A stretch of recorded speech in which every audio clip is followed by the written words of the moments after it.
Call it the power of the purse. More and more women all around the globe are making the money decisions in their households. A new study by the Center for Talent Innovation shows that in the U.S., women are responsible for almost 40% of all investable assets, and that number is growing.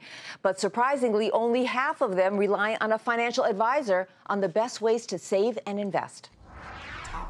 You'd think Lauren Maillian Bias has it all: a model, entrepreneur, and CEO.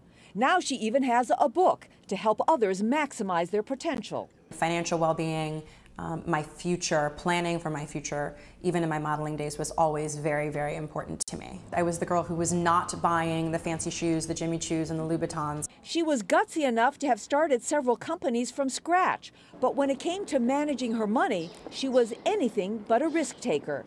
That changed after she became a single mother of two following a divorce. It was uncharted territory for me. While I had, been an entrepreneur, I hadn't necessarily immersed myself in all of those investing decisions. Lauren isn't alone. A new study by the Center for Talent Innovation says women create, control, and influence more than a quarter of the world's wealth, about $20 trillion. 66% of the women surveyed say they make the investment decisions in their households.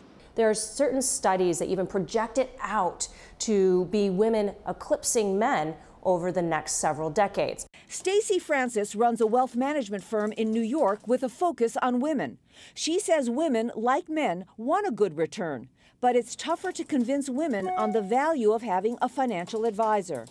And to many women, investments need to be something tangible, something they can use. It's Venus and Mars, and often money really intimidates women.